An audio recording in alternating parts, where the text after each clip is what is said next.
Good morning, everyone. Welcome back to our online classes again. In the last class, we have discussed about the different crafts in the Harappan और मोहनजोदड़ो और Indus valley civilization. कि कौन कौन से काम होते थे. We have seen that stone, shell, as well as metals were used in different crafts. कि किन किन चीजों का इस्तेमाल होता था. What are the different things found there? What are the remains found there?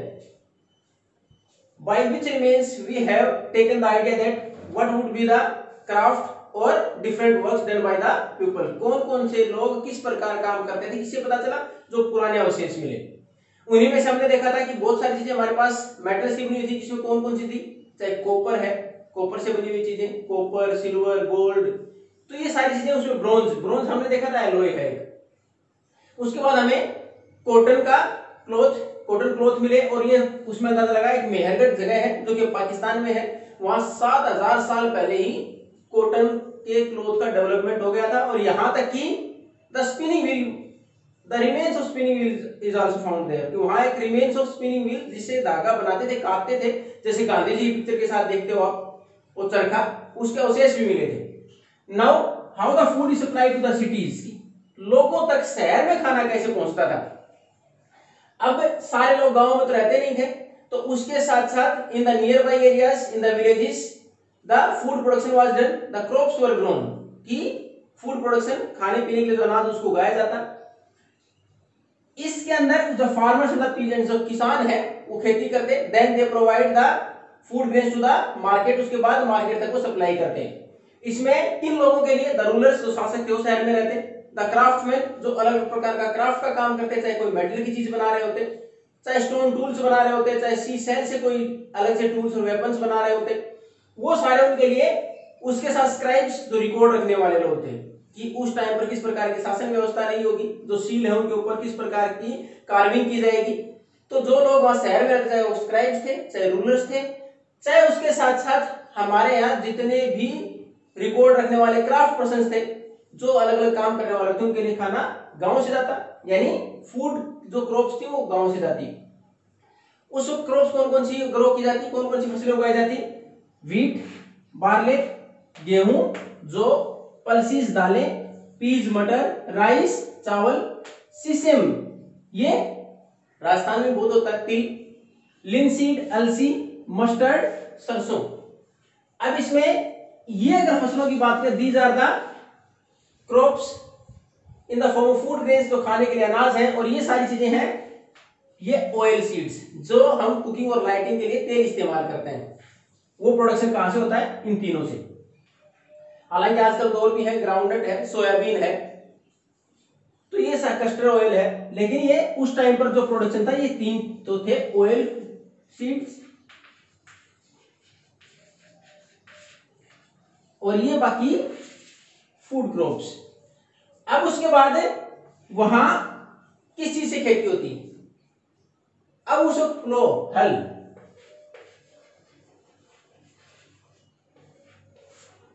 लेकिन ये किस चीज का मिला, एक टॉय, एक खिलौना मिला, क्योंकि वास्तविक उस टाइम पर जो प्लो थे, जो हल थे जिससे खेती की जा सकती थी, वो किस चीज के बने होते थे, लकड़ी के। And a would can't survive for a longer period of time, लेकिन अगर लकड़ी और लंबे समय तक सर्वाइव नहीं कर सकती, आप कोई भी लकड़ी की चीज बाहर मिट्टी में डाल दें, आप देखेंगे हो सकता है महीना, 2 महीना, साल भर तो सर्वाइव कर सकती है, उसके बाद उसके अंदर इट इज रोटन बाय और डिस्ट्रॉयड बाय द टर्माइट्स, दीमक उसको खत्म कर देती है, दीमक खत्म कर देती है। तो इसलिए लकड़ी के थे, उसके सर्वाइवल हमें नहीं मिले, रिमेन्स नहीं मिले, लेकिन खिलौना मिला जिसकी शेप कुछ इस प्रकार की थी, कि हल के तौर पर ये जो नीचे का हिस्सा था, ये होता था नुकीला, जिससे कि जमीन को आगे खोदने में मदद मिलती। ये हैंडल जिसे कि व्यक्ति पीछे पकड़ के रखे, इसको आगे किसी जानवर के साथ जोड़ दे, जैसे बुलोक बैल के साथ आगे का हिस्सा जोड़े, बैल इसको आगे खींचे, ये नीचे का हिस्सा जमीन खोदी जा सकती है, इसको हैंडल, ताकि सीधा रख पाए व्यक्ति। तो इस प्रकार की शेप वहां मिली, तो उसमें यह अंदाजा लगाया कि हल इस प्रकार से इस्तेमाल होता था। उसके साथ साथ अगर पानी की बात करें, तो इरिगेशन की फैसिलिटीज के लिए क्या, क्योंकि ड्राई इलाका था, ज्यादा बारिश होती नहीं थी, they store the water also, पानी को स्टोर करके रखे थे for the growing of crops, फसलें उगाने के लिए। उसके साथ साथ जानवर भी रखते थे, पशुपालन भी करते थे, क्योंकि डेयरी प्रोडक्ट्स जो आज हम मानते हैं, दूध, दही, घी, ये सारी चीजें भी मार्केट में कौन प्रोवाइड कराता है? पीजेंट फार्मर्स ही प्रोवाइड कराते हैं, किसान ही प्रोवाइड कराते थे, और वो भी उनके पास जानवर रखते हैं उनसे। अब उनका जानवरों का चारा जब वो खेती करते थे आसपास के इलाके में, पेस्चर वाज अवेलेबल, चारा अवेलेबल था, लेकिन ड्राई सीजन में they have to move for a longer distance. लेकिन अगर सूखे का मौसम होता तो उनको उन जानवरों के चारे के लिए दूर दूर तक जाना भी पड़ता। वो ग्रुप में जाते अपने जानवरों के साथ, और उस दौरान वो they even collect the fruits और different food items which they get in the way. रास्ते में जो भी खाने पीने की चीजें मिलती, कोई जंगल वगैरह में जहां भी निकलते तो उसमें जो खाने पीने की चीजें इकट्ठी करते वो भी मिलती है, उसको इकट्ठी कर लेते। इसमें एक एग्जांपल आया उसका, आपके राजस्थान में, फिर मैंने बताया राजस्थान में बहुत होता है ये बेर, तो उसमें फ्रूट का एग्जांपल दे रखा है बेर कि वो साथ में कलेक्ट करते खाने के लिए। उसके साथ साथ दे कैच फिश आल्सो, अगर कहीं पानी water bodies are available either pond lake और रिवर व्हाटएवर इट इज, जो भी वाटर बॉडीज मिलती है उनके अंदर तो फिश वगैरह मिलती है, उसको भी पकड़ते, यानी they also catch the fish to eat, अपना भोजन पूरा करने के लिए। उसके साथ साथ दे आल्सो हंटेड एनिमल्स, जानवरों का शिकार भी करते हैं। उसमें जानवरों का इसमें नाम दे रखा है एंटीलोप, एंटीलोप और स्टैग, एसटीएजी स्टैग, ये हम बारहसिंगा के लिए, it is one of the species of dear, हिरन की एक प्रजाति है ये, तो उसका शिकार भी करते हैं। तो ये तो था कि पहले तो ये क्रॉप्स ग्रो करते, उसके लिए उनके पास हल होता जिससे कि वो आराम से they can turn the soil, मिट्टी को खोद पाए अच्छे से। उसके बाद इरिगेशन के लिए पानी को स्टोर करके रखते, ड्राई सीजन में दूर दूर तक मूव भी करते, अपना जीवन चलाने के लिए, अपने जानवरों के लिए पैसे ढूंढने के लिए। अब उसके बाद हमारे पास दो शहर हैं भारत के, और स्पेशली स्टेट गुजरात के, जिनमें दे रखा है किस प्रकार उस साइड की साइट है, रिमेन्स ऐसे मिले जो बाकी जगह से मिलते थे, जिससे पता चला ये भी हड़प्पन सिटीज की ही साइट है, यानी उसी सभ्यता का हिस्सा है। उसमें दो हैं, धोलावीरा और लोथल।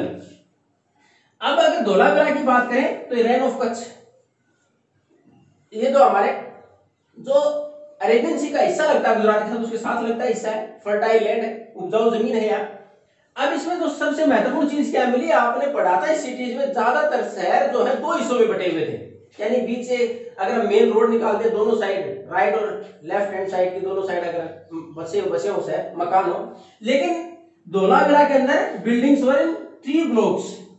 ये शहर 3 हिस्सों में बटा हुआ था, धोलावीरा 3 हिस्सों में, यानी बाकी शहर कैसे था, 3 हिस्सों में बटा हुआ था। दूसरा, इसके चारों तरफ ऊंची ऊंची दीवारें थी, यानी किला बना देना एक तरह से, ऊंची दीवारें थी। अंदर आने के लिए, यानी जिस साइड से भी कोई मेन रास्ता लगता हो बाहर जाने का, तो उसके लिए गेटवे रास्ते छोड़ रखे थे अंदर आने के लिए, यानी कोई भी व्यक्ति कहीं से भी एंटर नहीं कर सकता था, केवल बड़े रास्ते बना के, बड़ी दीवारें बना दी गई उस शहर के चारों तरफ, उसमें रास्ते छोड़ दिए और वहीं से कोई अंदर आ सकता था, वहीं से बाहर जा सकता था। अब उसके साथ साथ एक चीज और जो इंपॉर्टेंट थी यहाँ, वो क्या मिली कि इससे पहले केवल राइटिंग, लिखा हुआ मटेरियल कहां मिला था, ओनली ऑन द सील्स, मोहर जो होते हैं, जैसे हम अगर कोई चीज अटेस्ट कराएं तो प्रिंसिपल के पास आते हैं, एक स्टैंप लगती है उसके ऊपर कार्विंग की होती है, लिखा होता है प्रिंसिपल और सो एंड सो स्कूल। तो उसी प्रकार केवल मोहर छोटे उसके ऊपर ही हमें मिली थी कार्विंग, लेकिन धोलावीरा के अंदर हमें एक बड़े लेवल पर मिली व्हाइट स्टोन, जो श्वेत पत्थर था उसके ऊपर और वुड के ऊपर कार्विंग मिली, तो उसके साथ बड़े लेवल पर कार्विंग भी या स्क्राइब्स, लिखा हुआ मटेरियल भी मिला। अब दूसरा हमारे पास है, लेकिन इसमें एक चीज और कि इतनी सारी चीजें अलग कौन सी थी बाकी शहरों से, 2 से 3 ब्लॉक, ऊंची ऊंची दीवारें, और दूसरा स्क्राइब्स, लिखा हुआ मटेरियल बड़े लेवल पर मिला। अब दूसरा शहर लोथल, ये गल्फ ऑफ कंबत की खाड़ी है गुजरात में, उसके पास लगती जगह। इसके साथ साथ क्योंकि व्यापारिक रास्ता था ये, तो यहाँ रॉ मटेरियल कौन सा, from where we can make different tools and weapons, जिससे कि अलग अलग टूल्स और वेपन्स बनाए जा सकते हो, वो रॉ मटेरियल भी अवेलेबल था। और इसमें खासकर कौन सा रॉ मटेरियल, सी सेल और द सेमी प्रीशियस स्टोन्स, जो कीमती पत्थर थे वो मिल जाते थे, जिससे कि कोई भी टूल्स बनाए जा सकते हो। और ये हमें कैसे मिला, क्योंकि वहां बहुत सारे ऐसे रिमेन्स मिले हैं। वहां एक स्टोर हाउस भी था, यानी जहां हम चीजों को स्टोर करके थे, घर में भी कई बार सामान को अलग रखने के लिए जो कि यूज में नहीं होता उसके लिए स्टोर बना देते हैं, तो वहां पे एक स्टोर हाउस मिला जिसके अंदर सील्स, जो उस टाइम की मोहर थी वो भी मिली है, और कुछ टूल्स और वेपन्स बनाए हुए वो टूल्स भी मिले हैं। अब इन सारी चीजों के बाद एक वर्कशॉप जहां कोई भी हम काम करते हो, यानी अगर कोई मेटेरियल का काम है तो वो वर्कशॉप है। आप अपनी गाड़ी का रिपेयर कराने जाते हैं तो आप देखते हैं कितने सारे मैकेनिक लगे रहते हैं, कितने सारे इंस्ट्रूमेंट होते हैं, टूल्स होते हैं, वो क्या है, वर्कशॉप का काम होता है। उन टूल से हम अंदाजा लगाते हैं किस चीज का काम होता होगा। उसी प्रकार वहां पे एक वर्कशॉप मिली और उसमें जो रिमेन्स मिले उससे अंदाजा लगाएगा किस चीज की वर्कशॉप थी वो, beads making, BEAD bead making.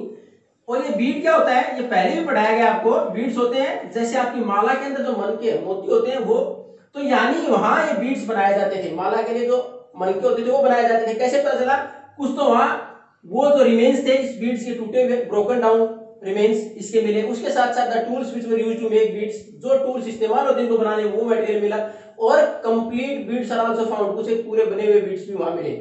तो इससे पता चला कि किस चीज की थी ये, बीड मेकिंग की एक वर्कशॉप थी, एक इंडस्ट्री थी, यानी बनाने की कार्यशाला थी जहां सारी चीजें बनती थी।